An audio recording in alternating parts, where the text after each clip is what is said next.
Leave can not be claimed as a matter of right. तो first line जो है important line है, leave को हम कभी भी राइट के फॉर्म में इसको हम नहीं ले सकते कि हमारा अधिकार है लीव लेना, तो ऐसा कुछ नहीं है। तो कोई भी जितनी भी टाइप की लीव है, it's not a matter of right, जो रूल 7(1) में कहा गया।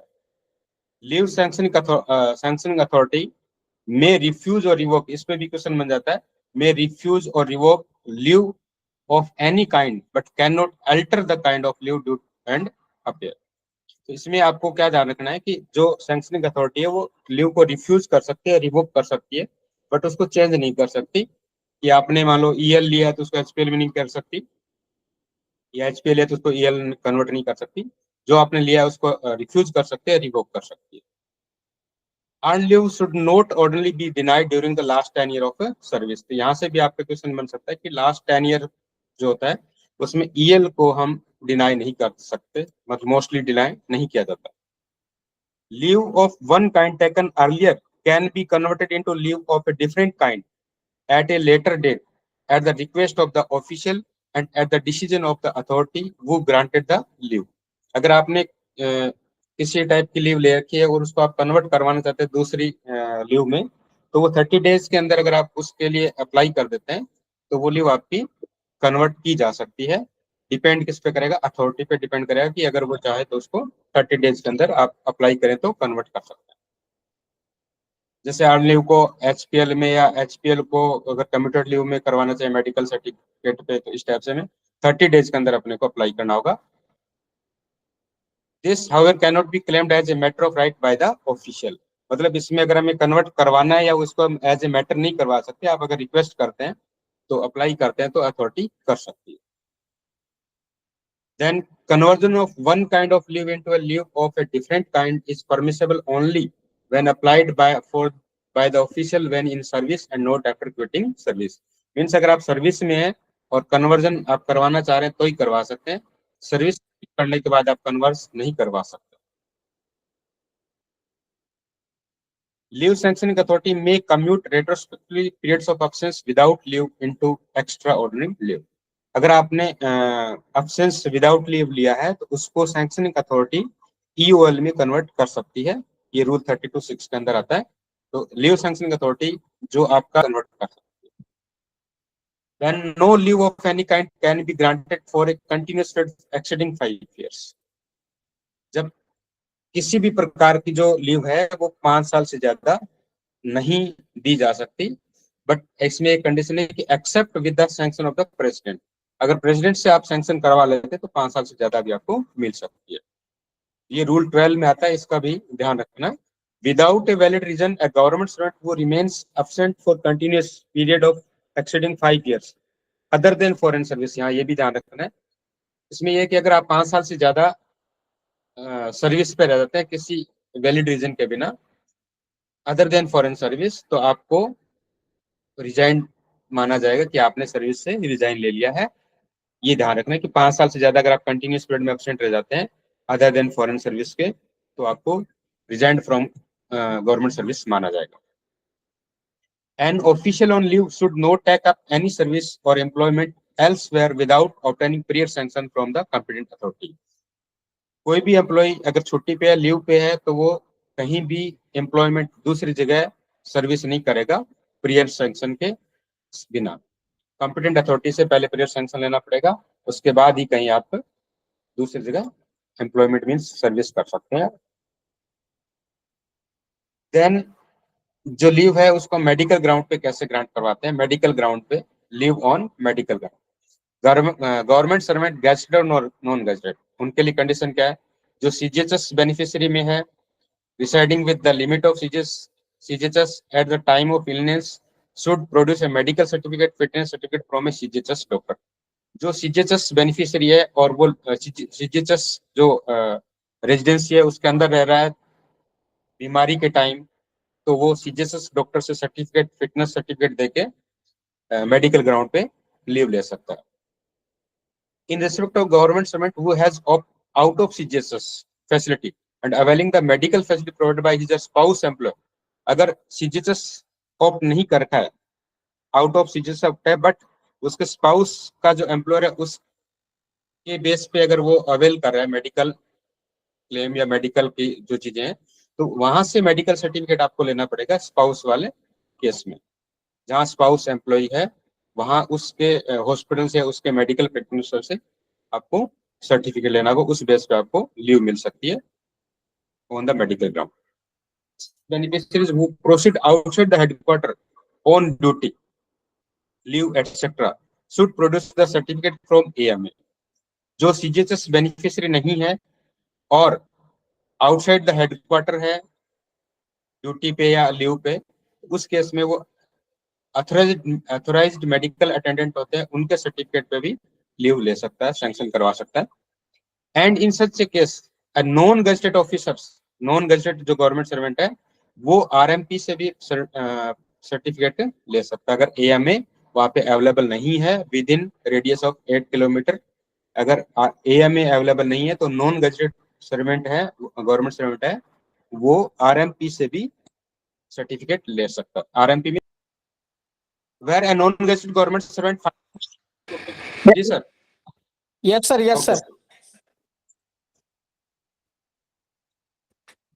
Fifth, in the case of hospitalization, indoor treatment permitted in a private hospital recognized under the CGHS CSMA rule, a government servant, gazetted or non-gazetted, may produce medical certificate, MC and FC from the authorized doctor in such a hospital in case his hospitalization indoor treatment is an account on the particular kind of disease। यहाँ ये ध्यान रखना, private hospital की बात हो रही है, तो प्राइवेट हॉस्पिटल में भी जब भी अगर हम ट्रीटमेंट लेते पर्टिकुलर डिजीज के फॉरम केस में होगा, पर्टिकुलर डिजीज जैसे हार्ट, कैंसर एक्सेट्रा, तो उस केस में आप प्राइवेट सीजीएचएस या एमए रूल के अंदर जो रिकॉग्नाइज्ड हॉस्पिटल है वहीं से आप सर्टिफिकेट लेंगे, तभी ये वैलिड होगा, अदरवाइज नहीं होगा।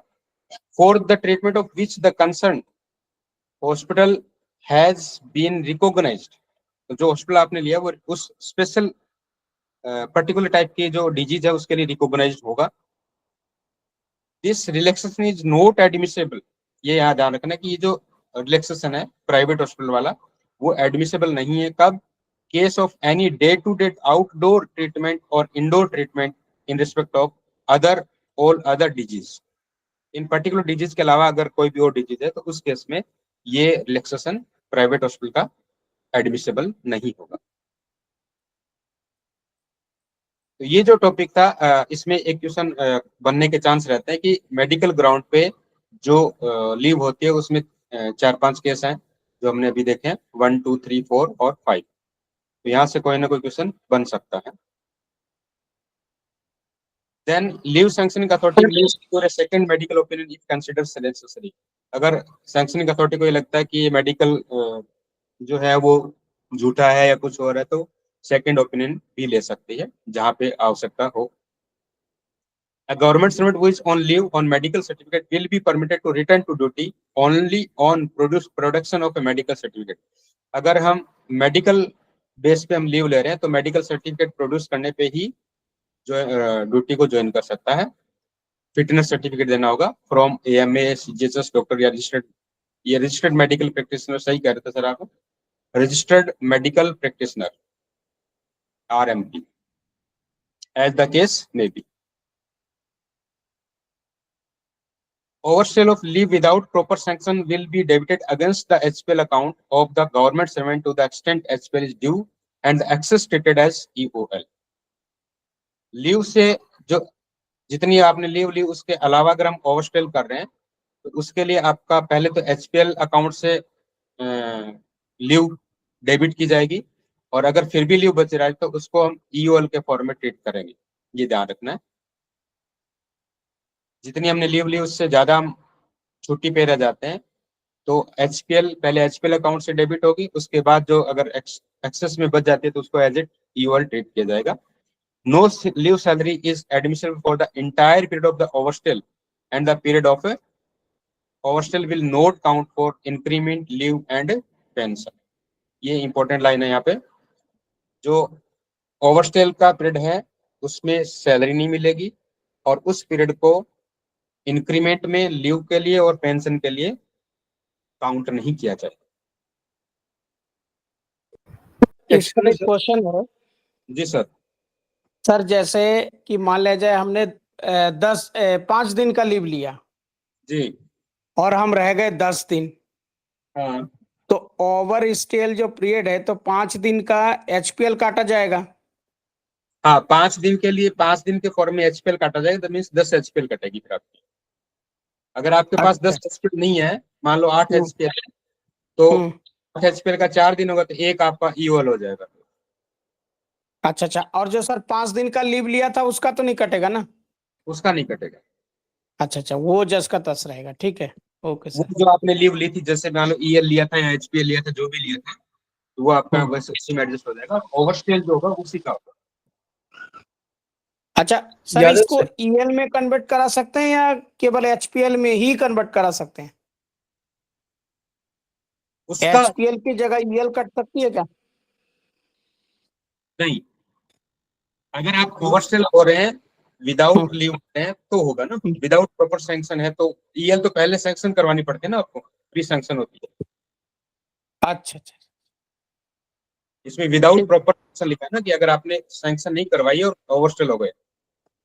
ओ, ठीक है। सर, हाँ सर। यादव सर, क्या इस पीरियड को फिर डायजनल पीरियड माना जाएगा वो उस पर डिपेंड अगर करता है। रेगुलराइज डाइजनन तो नहीं कह सकते हम इसको। अगर रेगुलराइज नहीं हुआ तो क्या डायजनल में आएगा? क्योंकि डायजनल की भी सेम। ये आपका ये एचपीएल और उसमें रेगुलराइज होगा ना भाई, आपकी छुट्टियां एचपीएल और ईएल में रेगुलराइज होगी ना, तो अगर रेगुलराइज नहीं होता है तो डाइजनल में आता है।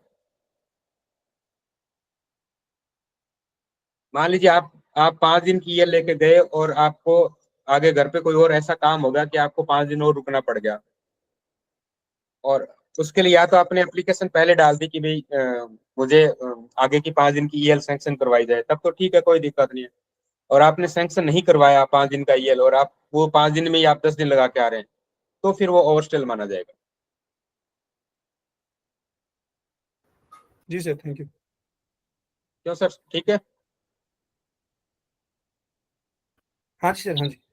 चलिए, next, wilful absence from duty after the expiry of leave renders a government servant liable to disciplinary action. यहाँ पे ये इंपॉर्टेंट वर्ड है, wilful absence.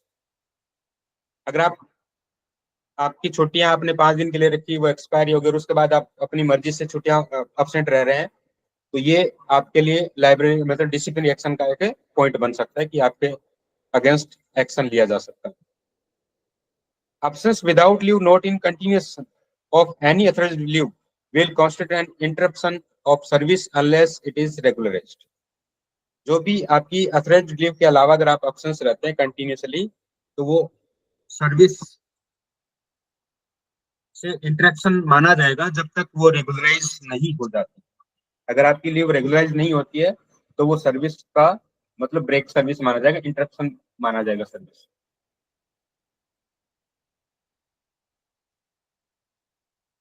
Next, permanently incapacitated government servant not to be इनवैलिडेड।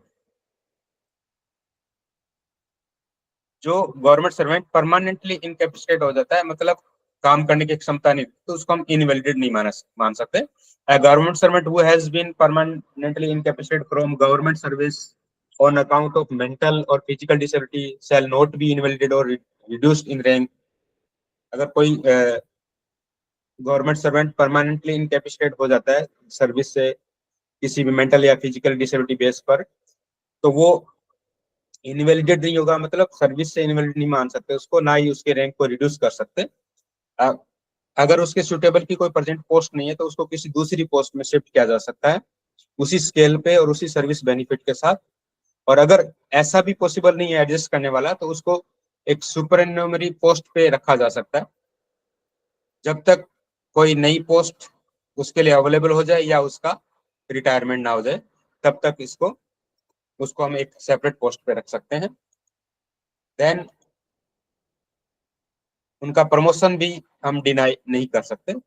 तो अगर परमानेंटली इनकैपेसिटेट कोई भी government servant हो जाता है तो उस केस में कहने का मीनिंग उसके पोस्ट बरकरार रहेगी, उसका प्रमोशन भी होगा, उनकी रैंक भी वही रहेगी, तो कोई भी लॉस नहीं होगा उसका। Leave applied on medical certificate due sir to ये जो सुपर सुपर नेमनरी जो पोस्ट है सर, क्या इसको क्रिएट करते हैं क्या? हाँ, अच्छा अच्छा। मतलब उनके इसको लिए पोस्ट को कटित करी जाती है कि हाँ आप इस काम को, आप जैसा भी उसके लिए उचित काम हो सकता है वो काम देके उनको बैठा दिया जाता है, जितना आप कर सकते हैं। नहीं भी कर पाते हैं तो मतलब एक उनकी पोस्ट रहेगी। अच्छा अच्छा, मतलब रैंक नहीं बिलो होगा उसका। हाँ, रैंक बिलो नहीं होगा, अगर प्रमोशन भी मिल रहा है तो प्रमोशन भी होगा, सब कुछ होगा। Okay okay. Leave applied on medical certificate due to disability should not be refused, revoked without reference to a medical authority. अगर आपने मेडिकल सर्टिफिकेट, डिसेबिलिटी के मेडिकल सर्टिफिकेट पे आपने लीव के लिए अप्लाई किया तो उसको रिफ्यूज नहीं कर सकते, रिवोक नहीं कर सकते without reference to a medical authority. The ceiling on maximum leave under rule 12 will not be applied. इस केस में अगर मेडिकल सर्टिफिकेट पे आपने डिसेबिलिटी के मेडिकल सर्टिफिकेट पे आपने लीव अप्लाई किया है, तो यहाँ पे रूल 12 वही जो 5 साल का मैक्सिमम 5 ईयर वाला केस था वो यहाँ अप्लाई नहीं होगा। तो मैक्सिमम 5, मोर देन 5 ईयर भी यहाँ लीव दी जा सकती है डिसेबिलिटी के case. Any leave debited after a government servant is incapacitated shall be remitted back. अगर गवर्नमेंट सर्वेंट को इनकैपेसिटेड बेस पे अगर लीव दी जा रही है, उसकी डेबिट की जाती है, तो वो वापस रिमिट की जाएगी। फैमिली मेंबर में submit leave application medical certificate if government servant is unable to submit that. यानी अगर जो गवर्नमेंट सर्वेंट है वो इनकैपेसिटेड हो रहा है, इस ऐसे हालत में नहीं है कि वो एप्लीकेशन सबमिट नहीं कर पा रहा है, तो फैमिली मेंबर भी सबमिट कर सकता है एप्लीकेशन या medical certificate. The certificate of disability is required to be issued in form पे भी कोई ना कोई क्वेश्चन बनाया जा सकता है कि डिसेबिलिटी सर्टिफिकेट है वो कौन से फॉर्म में इश्यू किया जाता है, तो form 3A which should be signed by government doctor of a government medical board. जो गवर्नमेंट मेडिकल बोर्ड होता है उसी के गवर्नमेंट से इश्यू किया जाएगा, साइन बाय होगा। Further government servant who is granted leave in accordance with the provision of clause B of sub rule 1 of rule 20 the provision of section 20। ये right of person of with disability act जो है उसका rule है section 20। इसको वैसे इतना याद रखने की जरूरत नहीं है। देन 15th आता है transfer to foreign service. If a government service is transfer to foreign service while on leave, he ceases from the date of such transfer to be on leave and to draw leave salary। अगर कोई government servant leave पे है और उसका तो जिस दिन order मिलता है उसी दिन से उसकी छुट्टियां सीज कर दी जाएगी और आगे से लीव सैलरी मिलती जाएगी।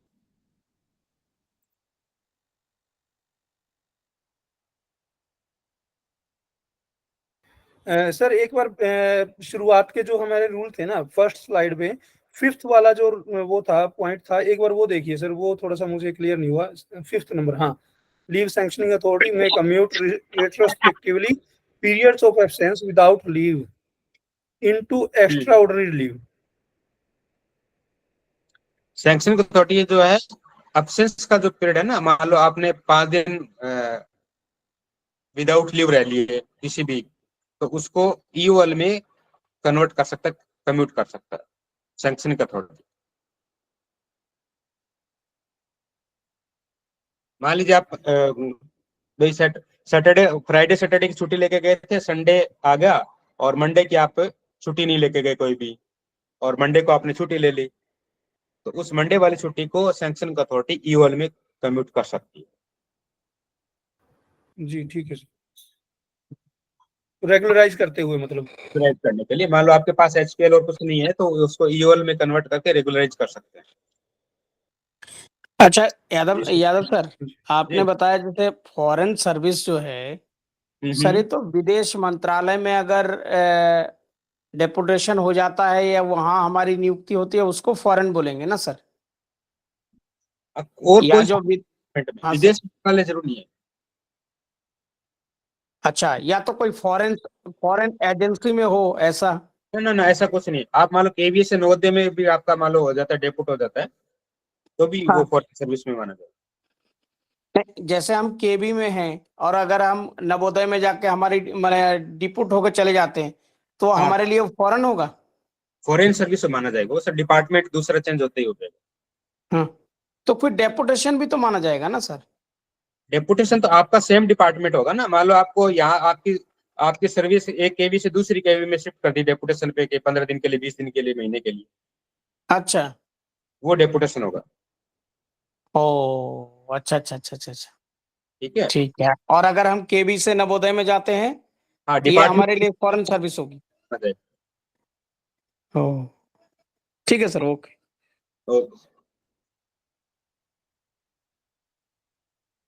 चले आगे। हाँ जी सर, हाँ जी। ईएल अब आता हमारा, ईएल नया जो है टॉपिक, ईएल अर्न लीव। तो ये दो चार बातें इसमें समझने वाली कि कब क्रेडिट होती है। ये ईएल और एचपीएल, अब एचपीएल तो खैर बंद कर दी, पहले जब भी होते थे तो 1 जनवरी और 1 जुलाई को होती थी। यहाँ पे भी 1 जनवरी 1 जुलाई को होगी। यहाँ ईएल 15 दिन की होती है, 1 जनवरी को, और 15 दिन की 1 जुलाई को। तो ये वैसे सेंट्रल गवर्नमेंट सर्विस का रूल है, तो अपने 5-5 दिन की होती है अभी। ये ध्यान रखना, 15 डेज ही याद रखना है अपने को। तो 15 days 1 January, 15 days 1 July every year. The credit to be afforded will be reduced, ये important part है, reduced 1/10 of EOL availed और पीरियड ऑफ डाइज नन। यहाँ पे ये दोनों बातें, इस पे भी एक क्वेश्चन बना हुआ है पहले से किसी में, वीपी या प्रिंसिपल वाले में, कि जो ईएल है वो ईओएल और डाइजनन दोनों का 1/10 रिड्यूस कर दिया जाएगा during the previous half year, subject to maximum of 15 days maximum and to the extent of such credit only। कोई डाउट लग रहा है तो डिस्कस कर लेते हैं इसको।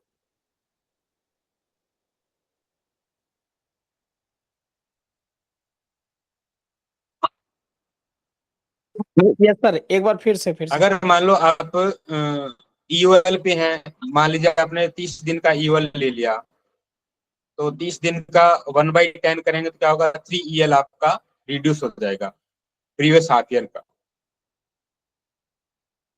प्रीवियस हाफ ईयर का मतलब आपने, हाँ ठीक है सर। 1 जनवरी को मान लो आपका 15 दिन का, अभी तो जैसे मान लो 5 दिन का आपके सर्विस बुक में एंटर होगा, और आपने फिर 30 दिन का ईओएल ले लिया, या आपका 30 दिन का डाइजनन होगा, तो उस 30 दिन का 1/10 करेंगे तो 3 ईएल आपकी रिड्यूस हो जाएगी उन 5 में से।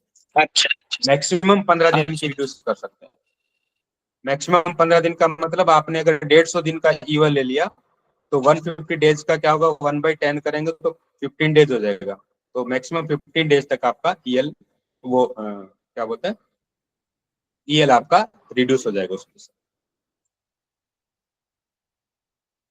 Next, earn leave can be accommodated okay 300 days in addition to the number of days for which encashment has allowed along with LTC।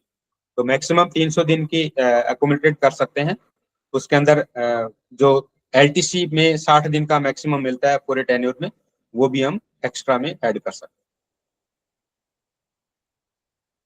While limiting the maximum of 300 days, where the balance of credit 286 to 300 days, further advance credit of 15 days on 1st January 1st July will be kept separately and set off against the EL availed of during that half year ending 30th June 31st December।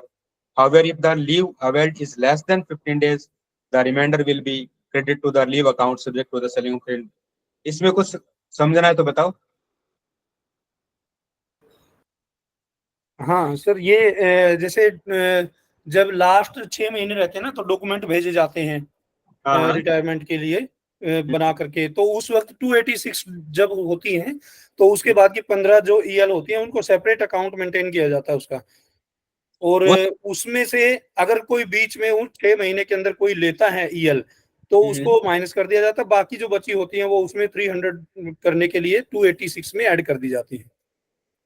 हाँ, वो last का जरूर नहीं है sir. Last के आपके पास मान लो आज भी अगर 300 दिन 285 हो गई ना ईएल, जरूर नहीं कि लास्ट में हो। जी जी, तो हाँ जी, आज भी अगर आपके पास 285 हो गए, तो 285 के बाद जो आगे मिलेगी तो उसको सेपरेट कॉलम में रखा जाएगा, और आपने ओके, जितनी ले ली उसको कम करके 285 में ऐड कर दिया जाएगा। जी जी जी, ठीक है सर।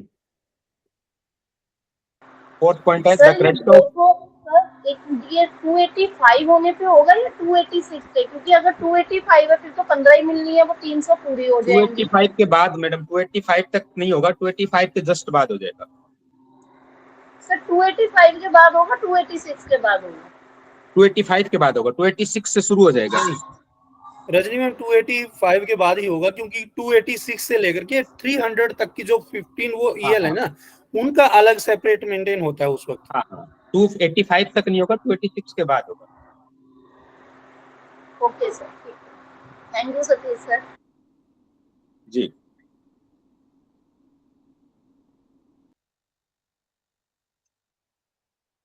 है वो जिस मंथ में रिमूव या डिसमिस हो रहा है उससे पहले वाले मंथ तक होगा, प्रीसीडिंग द कैलेंडर मंथ लिखा है, ये इंपॉर्टेंट पार्ट है इसमें। The credit for the half year in which a government servant is removed, dismissed from service will be afforded at the rate of 2.5 days per completed calendar month up to the end of the calendar month preceding the calendar month in which he is removed or dismissed.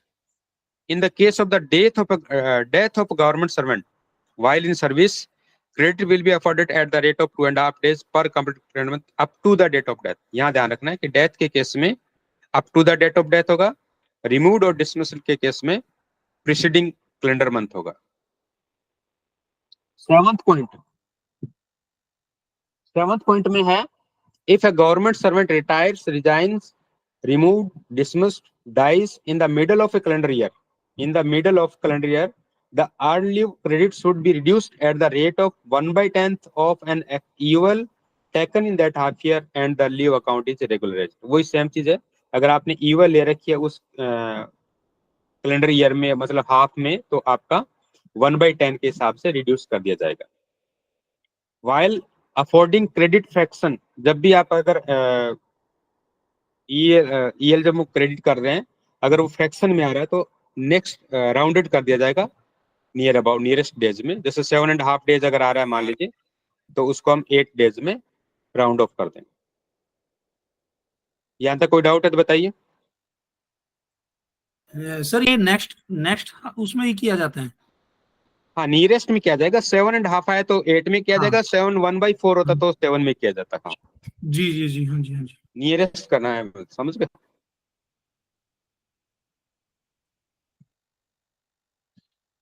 Next, EL on account of unavailed joining time.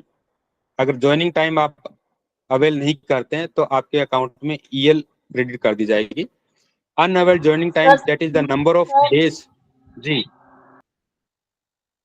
the number of days admissible subject to a maximum 15 days reduced by the actual number of days availed shall be credited to the earned leave account subject to the following condition. यहाँ पे joining time जो unavailed है वो maximum 15 days है। जब हम joining time पढ़ते हैं तो उसमें आपको पता ही है कि मिनिमम 10 डेज से स्टार्ट होकर मैक्सिमम 15 डेज तक EL मिलती है, अपने को ज्वाइनिंग टाइम मिलता है मीन्स। तो उसमें जो रिमेनिंग है ज्वाइनिंग टाइम, वो आपका EL क्रेडिट हो जाएगा। कंडीशन क्या है? फर्स्ट कंडीशन है, the government servant is order to join the new post. अगर गवर्नमेंट सर्वेंट को ऑर्डर मिल गया नई पोस्ट ज्वाइन करने का, उसमें लिखा हुआ हो कि without availing full admissible joining time.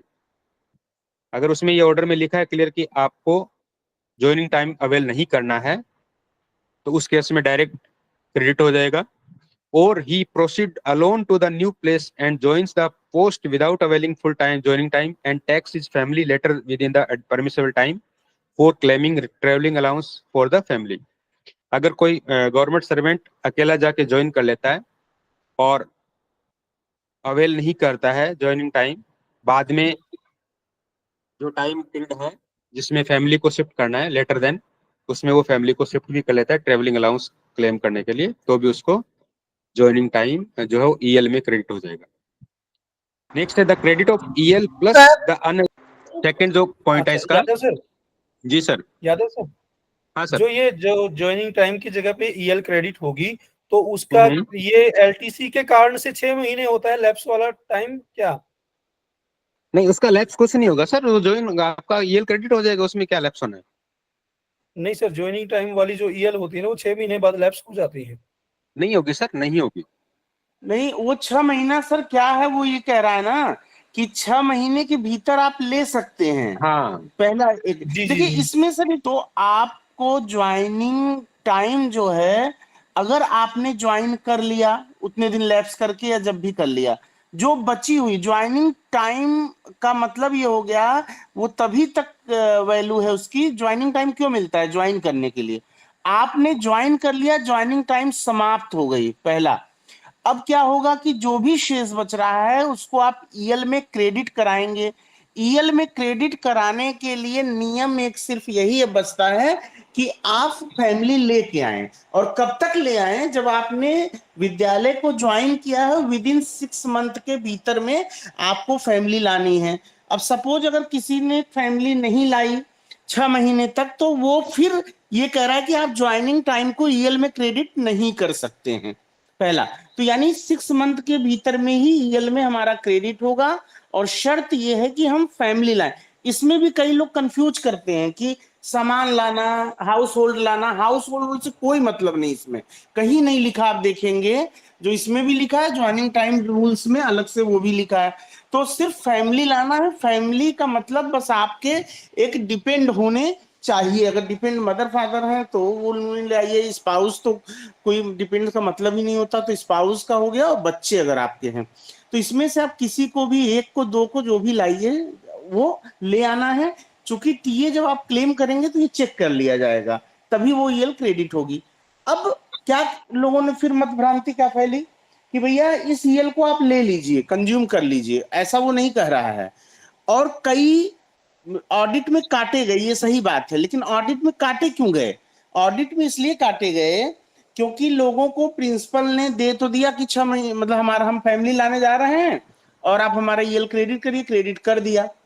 जब आपने टीए क्लेम नहीं किया है, मतलब टिकट नहीं लगा के टीए लिया हुआ है, तो कोई प्रूफ नहीं बनता, और रिटायरमेंट के समय वो चीज कट रही है। तो या तो आप टीए क्लेम करके उसको एक तो रखे भी रहिए, तो वो नहीं कटेगा। और कहीं कहीं मनमानी करते हैं, तो इसमें भी एक तरह से गलत यही है कि काट लेते हैं। वो कब काट रहे हैं? जब वो आप रिटायरमेंट के समय 300 जोड़ेंगे, तो उसमें अगर देख लिया कि 6 मिला हुआ है तो काट लेंगे। लेकिन काटने का बेस आप तब रिप्रेजेंट नहीं कर पाएंगे अगर आपके पास टीए नहीं रहेगा बिल अपने फैमिली का, क्योंकि आप प्रूफ नहीं कर पाएंगे। तो प्रिंसिपल तो ऐसे झटके में दे दिया और लिखा, तो वो हमेशा प्रूफ उसका होना चाहिए, तभी आपको ये मिलेगी, क्रेडिट होगी, जबकि वो टीए बिल से मैच किया जाए। अब एक तो ये सबसे सही नियम है, यही होना चाहिए। लेकिन यहाँ अपने मन से सब कुछ चल जाता है, कहीं कुछ नहीं लिखा, लेकिन जैसे क्या चल रहा है कहीं कहीं जगह कि आप, वही चीज है कि जो आप ईएल आप ले रहे हैं, क्रेडिट हो रही है ना आपकी, वो 300 प्लस नहीं होनी चाहिए, और वो इंक्लूडिंग एलटीसी वाला है। The concession of showing advance credit separately in the leave account is not applicable. इसका सेपरेट अकाउंट नहीं होगा, सेम उस जो आपका ईएल का अकाउंट चल रहा है उसी के अंदर लिखा जाएगा। Next point, one day joining time admissible for transfer with in the same station. जब सेम स्टेशन पे ट्रांसफर होता है तो ज्वाइनिंग टाइम मिलता है 1 दिन का, उसका ईएल ना करे। अगर आपने अवेल नहीं किया तो उसका ईएल अकाउंट में क्रेडिट नहीं होगा, सेम स्टेशन की बात है। और ईएल जो है वो यादव सर स्क्रीन रुक गई फिर से। एट ए टाइम 180 डेज तक अवेल की जा सकती है। और इसके लिए एक एक्सेप्शन केस है कि अगर आप 180 डेज से ज्यादा बट 300 डेज से कम अवेल करते हैं, तो उसमें एक स्पेशल केस होता है कि जो 180 डेज से जो एक्सेस ईएल है, वो आपको outside India, Bangladesh, Bhutan, Burma, Sri Lanka, Nepal and Pakistan, यहाँ पे आपको स्पेंड करनी है। जो भी 180 डेज से एक्स्ट्रा है, एक्सेस में है, वो आपको इन देशों से बाहर आपको स्पेंड करनी है, तभी आप 180 से ज्यादा ईएल अवेल कर सकते हैं एक साथ। अदरवाइज 180 डेज मैक्सिमम लिमिट है। ईएल अगर आप 300 तक लेना चाहते हैं तो वो एलपीआर के फॉर्म में ले सकते हैं, लीव प्रिपरेटरी टू रिटायरमेंट के फॉर्म में। अगर आप ले तो 300 दिन तक भी ले सकते हैं। तो 2 केस ये एक्सेप्शन केस है, इनको आपको ध्यान रखना है। ईएल में कोई डाउट है तो अभी देख लीजिए, फिर आगे एचपीएल स्टार्ट कर रहे हैं।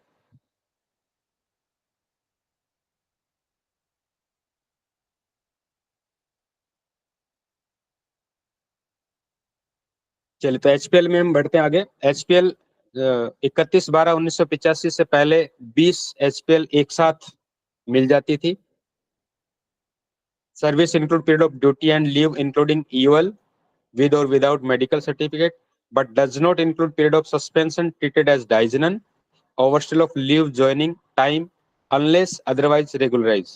ये भी एक मतलब इम्पोर्टेंट पार्ट है कि जो एचपीएल में जो ईयर ऑफ सर्विस हम काउंट करते हैं उसमें क्या क्या इंक्लूड होता है और क्या क्या इंक्लूड नहीं होता है। जब ये 31/12/85 तक की बात है, वो आगे भी अभी चल रही है कि जो लीव आपने ली है, ईओएल है, वो इंक्लूड कर सकते हैं विद और विदाउट मेडिकल सर्टिफिकेट। बट अगर आप सस्पेंशन पे हैं और उसको डाइजेनन के फॉर्म में ट्रीट किया गया है तो वो इंक्लूड नहीं होगा। Overstayal of leave joining time unless otherwise regularise, जब तक रेगुलराइज नहीं कर रखी है और ओवरस्टेल है तो वो उस सर्विस में इंक्लूड नहीं होगा। तो पहले 20 डेज की कंप्लीट ईयर में एक साथ मिलती थी, बट 1/1/86 के बाद ये 10-10 दिन की एडवांस में मिलने लगी। 10 दिन 1 जनवरी को एडवांस में मिलेगी और 10 दिन 1 जुलाई को एडवांस में मिलेगी every year. The advance credit for the half year in which a government servant is appointed will be eight the rate of 5/3 days of complete calendar month. जैसे ईएल के अंदर 2.5 डेज था पर कैलेंडर मंथ, यहाँ पे 5/3 days है। तो 5/3 days आपको याद रखना है। तो इसको हम याद कैसे रखेंगे वो भी आपको थोड़ा सा ध्यान रखना है। इसको याद रख सकते हैं 5/3 डेज कैसे आया।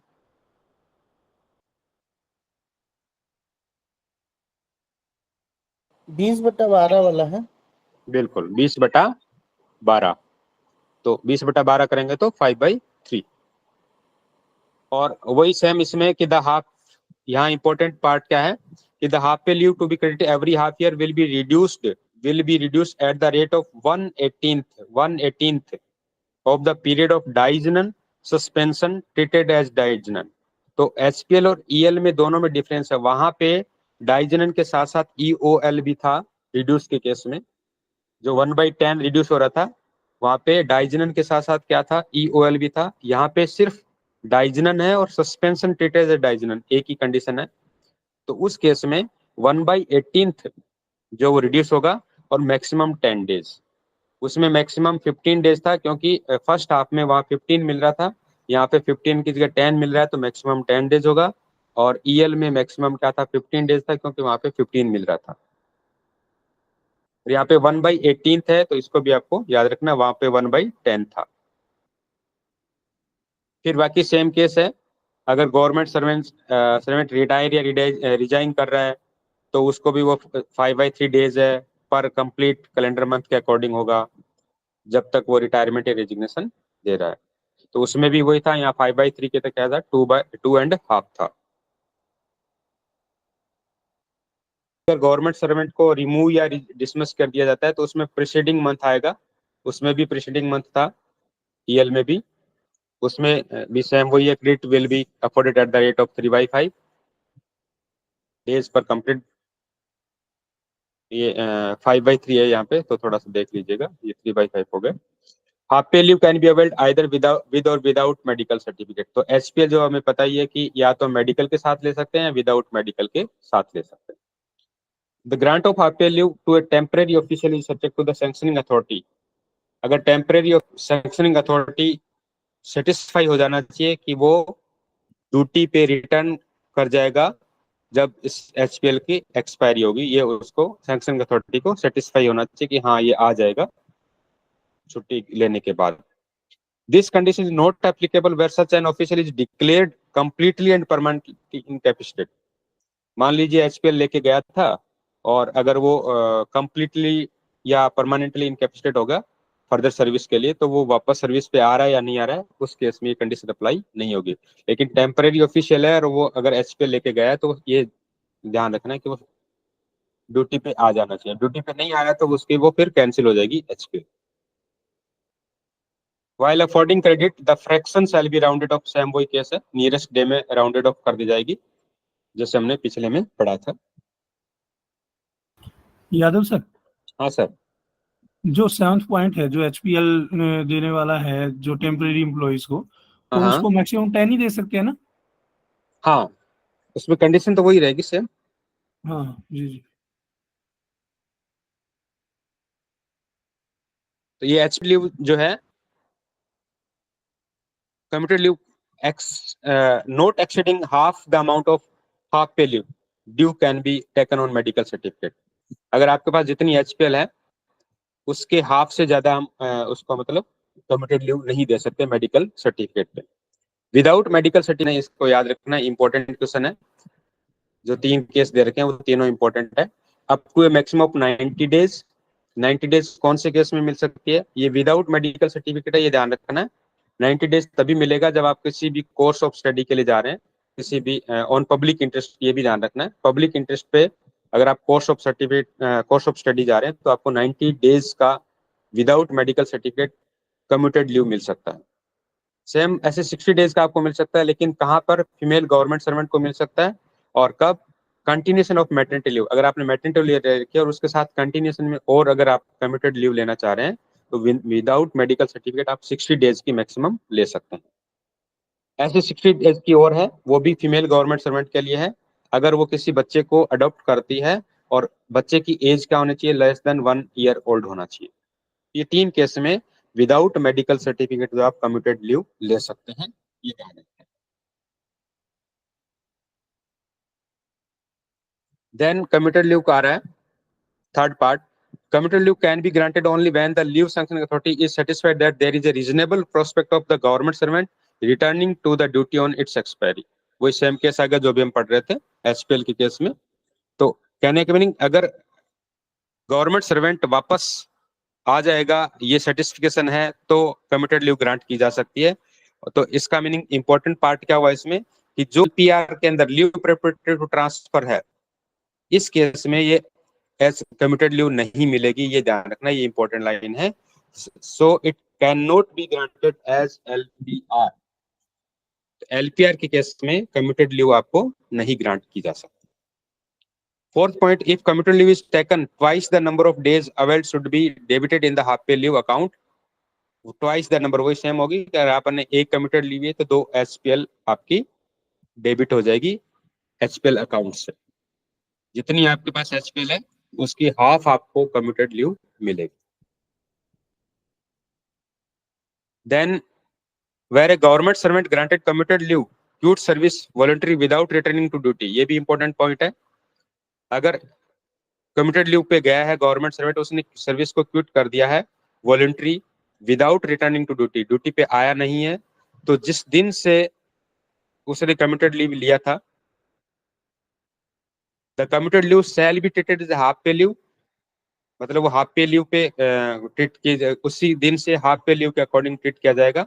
और एक्सेस लीव जो है उसका सैलरी रिकवर कर लिया जाएगा। और अगर ऐसा केस रिटायरमेंट जो है वो ड्यू टू इल हेल्थ है या इनकैपेसिटिंग है, तो जो रिकवरी है वो नहीं होगी, बाकी एचपीएल काटा जाएगा।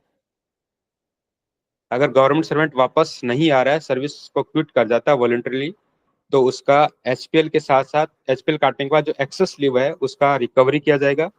और अगर ये केस बीमारी की वजह से या इल हेल्थ की वजह से हो रहा है तो रिकवरी नहीं होगी, एचपीएल जरूर काटा जाएगा। Next is commuted leave may be granted at the request of the government servant even when early leave is available. अगर आपके पास ईएल पड़ा है तो आप एचपीएल कम्यूटेड लीव के लिए आप रिक्वेस्ट कर रहे हैं तो आपको ग्रांट की जा सकती है। Then commuted leave on medical grounds may be allowed to a government servant who has opted out of CGHS based on certificate issued by hospital medical practitioner approved by the spouse employer। तो जब आप अगर certificate देते हैं, अगर आप CGHS opt नहीं कर रखी है तो सर्टिफिकेट बेस पे आपको मेडिकल ग्राउंड पे कम्यूटेड लीव दी जा सकती है।